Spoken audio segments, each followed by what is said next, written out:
पड़ोसी देश नेपाल में कुदरत ने खतरनाक कहर बरपाया है। वहां सैलाब में सब कुछ तहस नहस हो गया। कुछ ही पल में गाड़ियां, सड़कें, पुल सब कुछ पानी में बह गए। ये रिपोर्ट देखिए। नेपाल में बुधवार की सुबह अपने साथ एक जबरदस्त बाढ़ लेकर आई। तिब्बत से आए जल सैलाब ने नेपाल के 2 जिलों रुसाबा और धादिङ में जमकर तबाही मचाई। गाड़ियां, सड़कें, पुल और टावर पानी सबको बहा ले गया।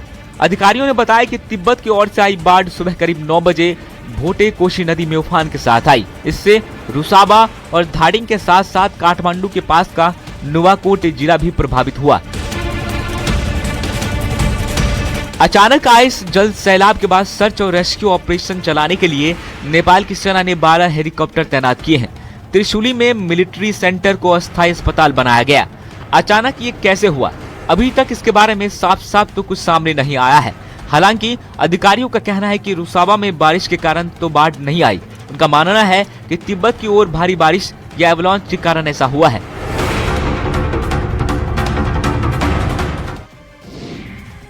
आजकल लोग आपदा में भी अवसर ढूंढते हैं। नेपाल में आई आफत में जहां लोगों को एक दूसरे की सहायता करनी चाहिए, वहां लोग इस मुश्किल घड़ी में सामानों को लेकर भाग रहे हैं। ये रिपोर्ट देखिए।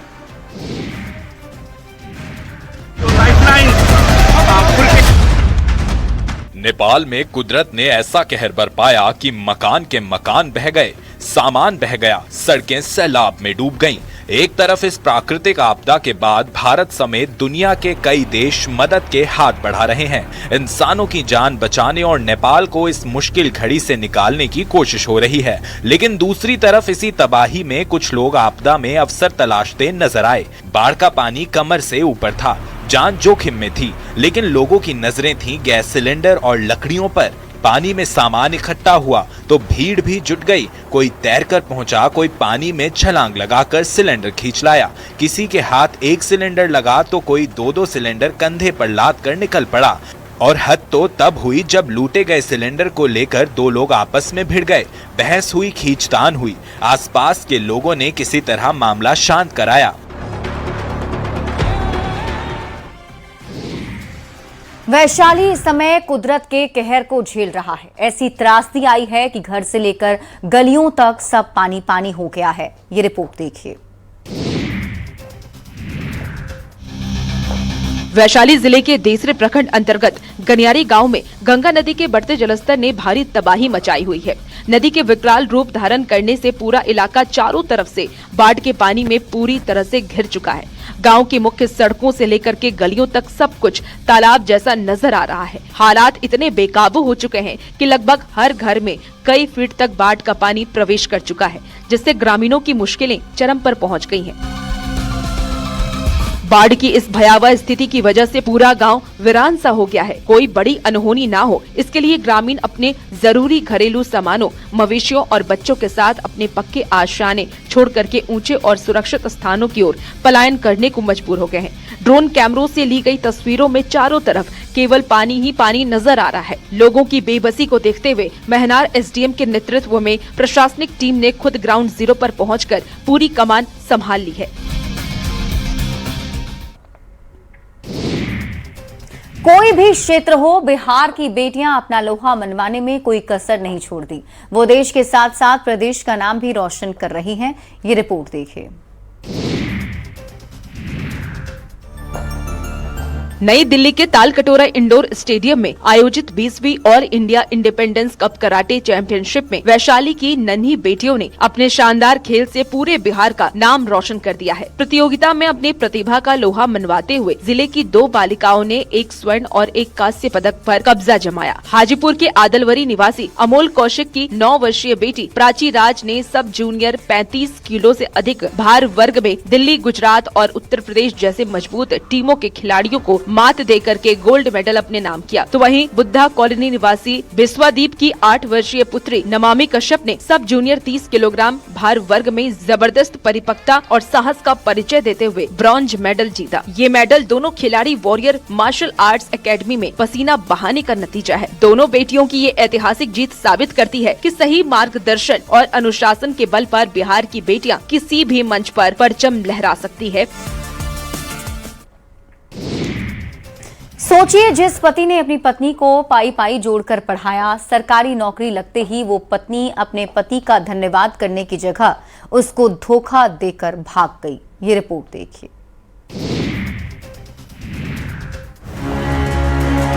रोहतास जिले में शादी के बाद पति के सहयोग से बिहार पुलिस में कांस्टेबल बनी एक महिला के तेवर वर्दी मिलते ही बदल गए और वह अपने पति को छोड़कर प्रेमी संग फरार हो गई। डालमिया नगर थाना क्षेत्र के प्रयाग बिगहा निवासी अजय सिंह की शादी 26 जनवरी 2025 को आयर कोटा की अर्चना कुमारी से हुई थी। शादी के बाद जब अर्चना ने आगे पढ़ने और सरकारी नौकरी करने की इच्छा जताई तो नगर परिषद में मामूली प्राइवेट नौकरी करने वाले पति अजय ने उसका दाखिला कोचिंग में कराया और पाई पाई जोड़कर उसकी पढ़ाई का पूरा खर्चा उठाया। पति की इसी मेहनत के दम पर अर्चना का चयन बिहार पुलिस में हो गया। प्रशिक्षण के बाद जब अर्चना की तैनाती बेगूसराय के BSAP में हुई तो धीरे धीरे उसने अपने पति से दूरियां बनानी शुरू कर दी और बातचीत तक बंद कर दी। इसी बात को लेकर दोनों के बीच विवाद हुआ, जिसके बाद अर्चना अपने उसी प्रेमी विवेक के साथ फरार हो गई। मॉनसून के इस सुहाने मौसम में प्रकृति का एक बेहद ही खूबसूरत रूप देखना हो तो लातेहार चले आइए। यहाँ का मिर्चैया जल प्रपात अपनी खूबसूरती को बिखेर रहा है। ये रिपोर्ट देखिए। लातेहार जिले का मिर्चैया जल प्रपात इन दिनों पर्यटकों के लिए पहली पसंद बना हुआ है। पलामू के मोदिनी नगर से करीब 60 किलोमीटर दूर बेतला महुआ डाड़ मार्ग पर स्थित ये झरना अपनी अलौकिक छटा बिखेर रहा है। घने जंगलों और ऊंची पहाड़ियों के बीच करीब 100 फीट की ऊंचाई से जब पानी चट्टानों पर गिरता है तो बनने वाला खूबसूरत नजारा किसी का भी दिल जीत लेता है। झरने के बीच बने प्राकृतिक जलकुंड में घुटने तक साफ और ठंडा पानी रहता है, जहां सैलानी नहाने और पिकनिक का जमकर लुत्फ उठाते हैं। पर्यटकों की सुरक्षा के लिए वन विभाग ने यहां गार्ड्स की तैनाती की है ताकि कोई गहरे पानी की तरफ न जाए। महज 10 रुपए के टिकट पर यहां कई बुनियादी सुविधाएं उपलब्ध कराई गई हैं, लेकिन लोग प्राकृतिक चट्टानों पर बैठकर खाने पीने और सुकून के पल बिताने को ज्यादा तरजीह देते हैं। पहाड़ों पर हो रही बारिश की वजह से नदियों में सैलाब आया हुआ है। बढ़ते जलस्तर की वजह से कटाव का खतरा लगातार बढ़ रहा है। निचले इलाकों के लोग दहशत में जीने को मजबूर हैं। ये रिपोर्ट देखिए। मुंगेर के कुतलुपुर दियारा इलाके में गंगा नदी के बढ़ते जलस्तर ने ग्रामीणों की मुश्किलें काफी ज्यादा बढ़ा दी हैं। खासकर वार्ड नंबर 3 में गंगा की तेज धार से हो रहे भीषण कटाव के कारण उपजाऊ कृषि भूमि और किसानों की खड़ी फसलें लगातार नदी में समाती जा रही हैं। कटाव की रफ्तार इतनी तेज है कि अब पानी सीधे आबादी वाले इलाकों और पक्के मकानों के मुहाने पर पहुंच चुका है। इससे पूरे गाँव में दहशत और अफरा तफरी का माहौल बन गया है। ग्रामीणों का साफ कहना है कि अगर समय रहते इस तेज कटाव पर पूरी तरह से काबू नहीं पाया गया तो कई परिवार बेघर हो जाएंगे और उनके आश्रय गंगा में विलीन हो जाएंगे। किसी भी अनहोनी के डर से स्थानीय लोग अब रात रात भर जगकर नदी किनारे पहरा देने और जलस्तर की निगरानी करने को मजबूर है। हालात की गंभीरता को देखते हुए मुंगेर जिला प्रशासन और बाढ़ नियंत्रण विभाग की टीमें तुरंत हरकत में आ गई है। प्रभावित इलाके में युद्ध स्तर पर कटाव निरोधी कार्य शुरू करवा दिया गया है ताकि पानी के सीधे दबाव को कम किया जा सके। प्रशासन की पहली प्राथमिकता है कि पानी को रिहायशी बस्तियों तक जाने से रोकना। आसमान से इस समय पानी नहीं आफत बरस रही है। नदियां उफान पर है। हर साल की तरह इस बार भी निचले इलाकों के लोग रात हो या दिन चैन की नींद नहीं ले पा रहे हैं। ये रिपोर्ट देखिए।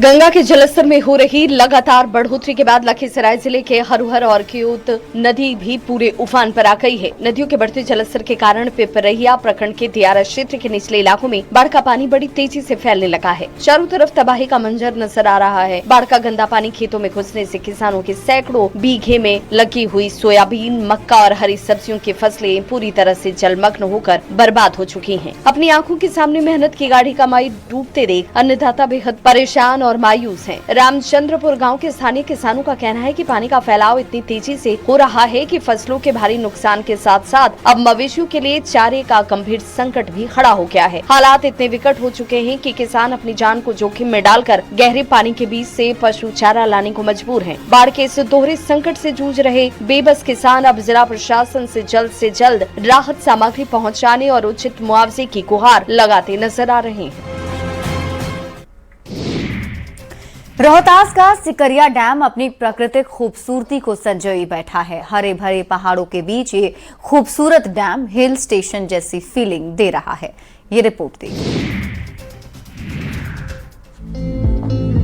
इस मॉनसूनी मौसम में रोहतास के सासाराम का पर्वतीय इलाका किसी जन्नत से कम नजर नहीं आ रहा। अगर आप प्रकृति की गोद में सुकून के कुछ हसीन पल बिताना चाहते हैं तो ये सिकरिया डैम का मनमोहक नजारा आपका दिल जीत लेगा। सासाराम सदर प्रखंड क्षेत्र के शिवपुरी सिकरिया के पास बसा यह स्थल इन दिनों पर्यटकों के लिए आकर्षण का एक बड़ा केंद्र बना हुआ है। तीन तरफ से फैली कैमूर की हरी भरी पहाड़ियों के बीच एक विशाल और शांत झील किसी प्रसिद्ध हिल स्टेशन जैसा एहसास कराती है। मानसून की बारिश के दौरान पहाड़ों से गिरते प्राकृतिक झरनों का कलकल करता पानी जब इस झील में समाता है तो यहाँ का दृश्य और खूबसूरत और मनमोहक हो जाता है। प्रकृति की इस अद्भुत छटा का दीदार करने के लिए दूर दराज से लोग अपने परिवार और दोस्तों के साथ यहाँ पहुँच रहे हैं। खासकर महिलाओं और बच्चों के लिए ये जगह एक शानदार पिकनिक स्पॉट बन चुकी है, जहाँ बच्चे पानी की लहरों के बीच मस्ती करते नजर आते हैं। एक ऐसी जगह जिसके नाम से लोग कांपते हैं, उसी बक्सर की सेंट्रल जेल में कैदी रक्षाबंधन के लिए राखी बना रहे हैं और ये राखियां बाजारों में सज रही हैं और इनकी डिमांड भी खूब है। ये रिपोर्ट देखिए। भाई बहन के अटूट प्रेम और स्नेह के पावन पर्व रक्षाबंधन पर इस बार बक्सर सेंट्रल जेल एक बेहद अनोखा संदेश दे रही है। जिस जेल की पहचान दशकों से फांसी के फंदे और मनीला रस्सी बनाने के लिए रही है, उसी जेल की सलाखों के पीछे अब रिश्तों की मिठास और सुरक्षा के धागे बुने जा रहे हैं। बक्सर सेंट्रल जेल में बंद कैदियों के हाथों से बनी खूबसूरत और मनमोहक राखियां इस बार बाजारों में अपनी खास चमक बिखेर रही हैं, जिन्हें आम लोग भी काफी पसंद कर रहे हैं। लाल, पीले, हरे और सुनहरे चमकीले रंगों से सजी ये आकर्षक राखियां न सिर्फ कलात्मक बल्कि बदलाव की एक नई कहानी भी बयां करती हैं। इस पहल का मकसद केवल त्योहार के लिए राखियां तैयार करना नहीं है, बल्कि बंदियों को एक ऐसा हुनर और कौशल सिखाना है जिससे वे सजा काटने के बाद समाज की मुख्य धारा से जुड़ पाएं और अपनी आजीविका का साधन खड़ा कर पाएं। जेल की चारदीवारी से निकलकर जब ये रंग बिरंगी राखियां बाजार तक पहुंचती हैं, तो अपने साथ हुनर और एक नई जिंदगी की शुरुआत का मजबूत पैगाम लेकर आती हैं। औरंगाबाद में सावन के रंगारंग मेहंदी रचाओ प्रतियोगिता का आयोजन किया गया। दूर दूर से आई महिलाओं ने हाथों पर पारंपरिक मेहंदी रचाई और इस प्रतियोगिता में भाग लिया। ये रिपोर्ट देखिए।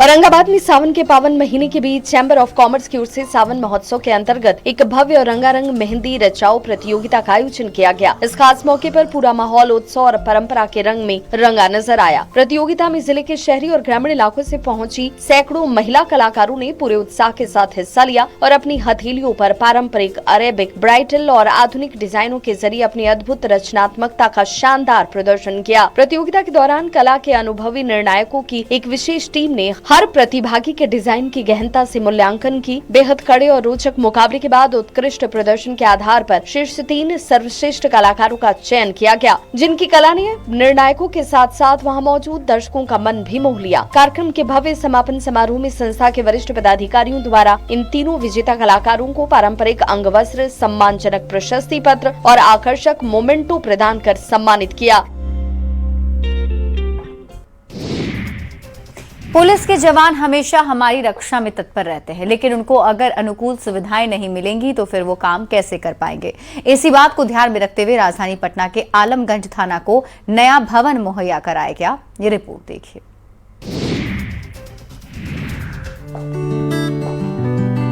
पटना सिटी के आलमगंज थाना को आज अपना नया और आधुनिक भवन मिल गया है। पटना पूर्वी की सिटी एसपी शैलजा ने विधिवत फीता काटकर इस नए थाना भवन का उद्घाटन किया। गौरतलब है कि अब तक आलमगंज थाना एक पुराने और जर्जर भवन में संचालित हो रहा था, जिसकी वजह से पुलिस अधिकारियों और जवानों को अपने दैनिक कामकाज निपटाने में भारी दिक्कतों और असुविधाओं का सामना करना पड़ा था। उद्घाटन के मौके पर सिटी एसपी पटना पूर्वी ने बताया कि नया भवन तमाम आधुनिक संसाधनों और जरूरी सुविधाओं से पूरी तरह लैस है। नए परिसर में थाना शिफ्ट होने से पुलिसकर्मियों के काम करने का बेहतर माहौल मिलेगा और उनको कार्य क्षमता में काफी सुधार आएगा। इसके साथ ही उन्होंने साफ किया कि शहर के अन्य पुराने और खस्ताहाल थानों को भी चिन्हित कर उनकी जगह नए आधुनिक भवनों के निर्माण की प्रक्रिया तेजी से जारी रहेगी। इस उद्घाटन समारोह के दौरान पटना सिटी के अपर पुलिस अधीक्षक राजकिशोर सिंह समेत कई वरिष्ठ पुलिस पदाधिकारी और कर्मी मौजूद रहे।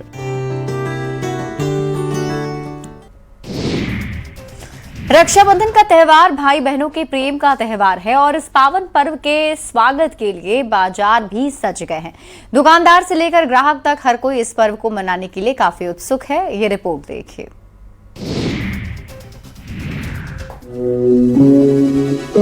भाई बहन के स्नेह के पावन पर्व रक्षाबंधन को लेकर सासाराम की बाजारों में रौनक पूरी तरह से परवान चढ़ चुकी है। शहर के प्रमुख चौक चौराहों से लेकर के मुख्य गलियों तक रंग बिरंगी और आकर्षक राखियों की दुकानें सज गई हैं, जहां खरीदारी के लिए लोगों में खासा उत्साह देखने को मिल रहा है। इस बार बाजारों में बच्चों और युवाओं की पसंद को ध्यान में रखकर कई फैंसी, कार्टून और ट्रेंडी राखियों की भरमार है। खास बात तो यह है कि पिछले साल की तुलना में इस बार राखियों की कीमतों में थोड़ी गिरावट देखी जा रही है। हालांकि ऑनलाइन शॉपिंग के बढ़ते चलन ने स्थानीय कारोबार पर भी असर डाला है। दुकानदारों का कहना है कि जो दुकानें पहले पूरे एक हफ्ते तक गुलजार रहती थी, उनका मुख्य कारोबार अब सिमटकर महज 2 से 3 दिनों का ही रह गया है। इसके बावजूद व्यापारियों ने त्योहार को लेकर पूरी तैयारी कर रखी है और उम्मीद जता रहे हैं कि अंतिम दिनों में बिक्री में और तेजी आएगी। बिहार में पूर्ण शराबबंदी होने के बावजूद शराब के काले धंधे से जुड़े लोग अपनी हरकतों से बाज नहीं आ रहे। पुलिस को चकमा देने के लिए वो रोज नए नए तरीके ढूंढ लेते हैं। ये रिपोर्ट देखिए।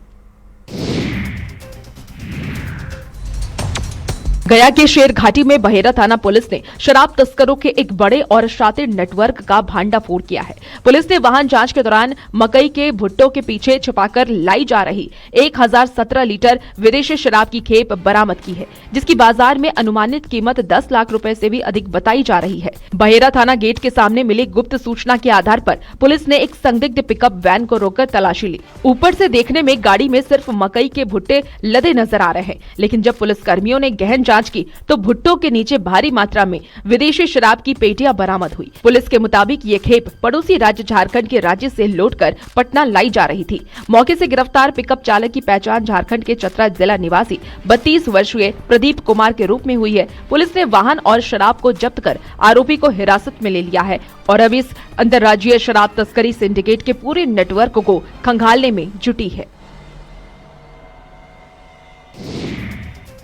एक समय में जो जिला जूट नगरी के नाम से जाना जाता था, आज वो अपनी खोई हुई पुरानी साख को ढूंढ रहा है और फिर से अपनी प्राचीन परंपरा को तलाशने की कोशिश कर रहा है।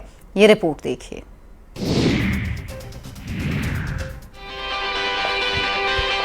जूट की बम्पर पैदावार और 2 बड़ी बड़ी जूट मिलों के चलते कभी जूट नगरी के रूप में मशहूर कटिहार अपनी खोई पहचान को फिर से हासिल करने की दिशा में एक अनोखी पहल कर रहा है। कृषि आधारित संस्था आत्मा के सहयोग से स्थानीय किसान और जीविका दीदियां मिलकर जूट के वैल्यू एडेड प्रोडक्ट्स तैयार करने में जुटे हैं। भाई बहन के पवित्र रिश्ते के पर्व रक्षाबंधन के मौके पर कटिहार की महिलाएं जूट से बेहद आकर्षक और पर्यावरण अनुकूल राखियां बना रही हैं। करीब 1100 महिलाओं को जूट के सजावटी सामान और विशेष रूप से राखियां तैयार करने का प्रशिक्षण दिया गया है। हाथों में हुनर से सजी इको फ्रेंडली राखियां अब स्थानीय बाजारों में पहुंच रही है। जिन्हें खरीदार भी खूब पसंद कर रहे हैं। इस पहल से न सिर्फ ग्रामीण महिलाओं को रोजगार और आत्मनिर्भरता मिल रही है, बल्कि आने वाले दिनों में घर घर तक जूट उत्पादों को पहुंचाने के लिए और कटिहार को दोबारा जूट नगरी के रूप में स्थापित करने की दिशा में एक मजबूत कदम साबित हो रहा है। हालांकि इस पहल से कटिहार अपनी पुरानी खोई हुई पहचान वापस ले पाएगा कि नहीं, ये वक्त बताएगा। जो देश के रक्षक हैं उनकी कलाई खाली नहीं रहनी चाहिए। वो हमारी सुरक्षा के लिए ही अपने परिवार से दूर रहते हैं, लेकिन उनको इस बात का एहसास नहीं होने देना हमारी पहली प्राथमिकता है। ये रिपोर्ट देखिए। रक्षाबंधन के पावन अवसर पर पटना के दानापुर स्थित बिहार रेजिमेंट सेंटर में देशभक्ति और भावनाओं का एक बेहद खूबसूरत संगम देखने को मिला। मौर्य पार्क में आयोजित विशेष कार्यक्रम में विभिन्न स्कूलों की छात्राओं और स्वास्थिक परिवार की बहनों ने फौजी भाइयों की कलाई पर रक्षा सूत्र बांधकर उन्हें अपना भाई माना। देश सेवा के चलते अपने घरों और बहनों से सैकड़ों मील दूर तैनात जवानों के लिए बेहद भावुक करने वाला पल था।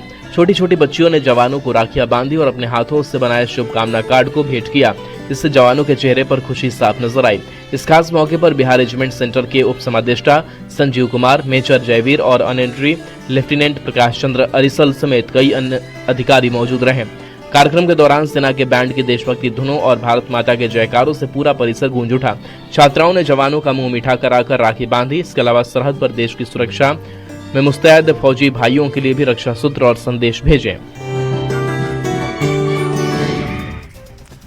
आपने पैसेंजर एक्सप्रेस या सुपर फास्ट ट्रेनों के बारे में तो खूब सुना होगा, लेकिन आज हम आपको एक ऐसी अनोखी ट्रेन के बारे में बताने जा रहे हैं जो सिर्फ बाढ़ के समय अपने एक खास रूप में नजर आती है। स्थानीय लोग इसे घास ट्रेन के नाम से जानते हैं। ये रिपोर्ट देखिए।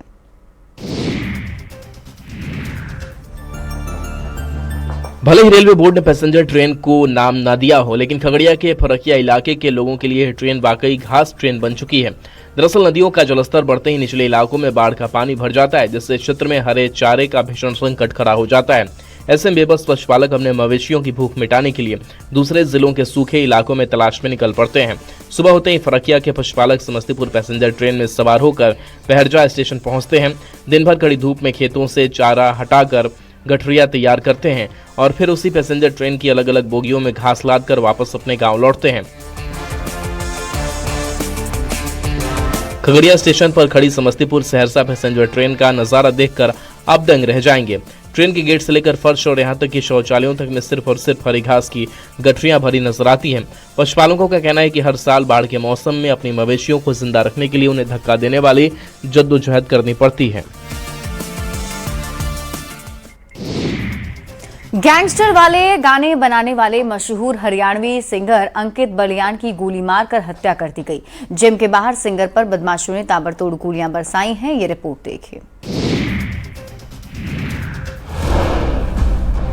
शामली जिले में जिम से बाहर अपनी कार में बैठने जा रहे लोकप्रिय हरियाणवी सिंगर और यूट्यूबर अंकित बालियान की बदमाशों ने ताबड़तोड़ गोलियां बरसाकर हत्या कर दी। हमलावरों ने बेहद दुस्साहस दिखाते हुए उन पर करीब 14 से 18 राउंड फायरिंग की है, जिससे गंभीर रूप से घायल हुए अंकित ने मौके पर ही दम तोड़ दिया। इस जघन्य वारदात के बाद से स्थानीय लोग और परिजनों में भारी आक्रोश फैल गया है। न्याय की मांग को लेकर लोगों में गुस्सा है। लोगों ने शव को सड़क पर रखकर लंबा प्रदर्शन किया। परिवार के तीखे विरोध और हंगामे की सूचना मिलते ही मौके पर पहुंचे वरिष्ठ पुलिस अधिकारियों ने परिजनों को जल्द से जल्द आरोपियों की गिरफ्तारी का ठोस आश्वासन दिया। पुलिस प्रशासन के समझाने बुझाने के बाद बमुश्किल जाम खुलवाया गया, जिसके बाद शव को कब्जे में लेकर पोस्टमार्टम के लिए भेज दिया गया है। इस हाई प्रोफाइल हत्याकांड की गुत्थी सुलझाने के लिए पुलिस और एसटीएफ की कई टीमें आसपास खंगाले जा रहे सीसीटीवी फुटेज और सर्विलांस के जरिए फरार हमलावरों की तलाश में जुटी है।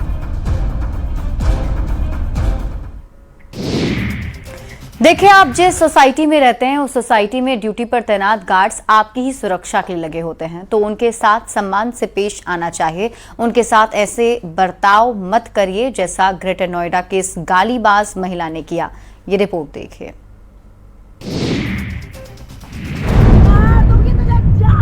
ग्रेटर नोएडा की एक प्रतिष्ठित हाउसिंग सोसाइटी में डिलीवरी बॉय के मामूली वेरिफिकेशन को लेकर एक महिला का बेहद शर्मनाक और हाई वोल्टेज ड्रामा सामने आया है। ड्यूटी पर तैनात सुरक्षा गार्ड द्वारा नियमों के तहत डिलीवरी बॉय को रोकने पर महिला इतनी आग बबूला हो उठी कि उसने मर्यादा की सारी हदें पार कर दी। वायरल हो रहे इस सनसनीखेज वीडियो में वो महिला सोसाइटी के गार्ड्स पर धूस जमाते हुए बदतमीजी करती और बेहद भद्दी गालियां बकती नजर आ रही है। बात यहीं खत्म नहीं हुई, बल्कि गुस्से में अंधी हो चुकी महिला ने पीड़ित गार्ड के खिलाफ अपमानजनक और आपत्तिजनक जाति सूचक शब्दों का भी खुलकर इस्तेमाल किया। ये घटिया और दबंगई भरा वीडियो जैसे ही सोशल मीडिया के विभिन्न प्लेटफॉर्म पर वायरल हुआ, नेटिजन्स में भारी गुस्सा फूट पड़ा और लोग महिला के खिलाफ सख्त कानूनी कार्रवाई की मांग करने लगे। मामले की गंभीरता को देखते हुए स्थानीय पुलिस ने वायरल वीडियो का तुरंत संज्ञान लिया और पीड़ित गार्ड की शिकायत के आधार पर आरोपी महिला के खिलाफ मुकदमा दर्ज कर आगे की कानूनी कार्रवाई शुरू कर दी गई है।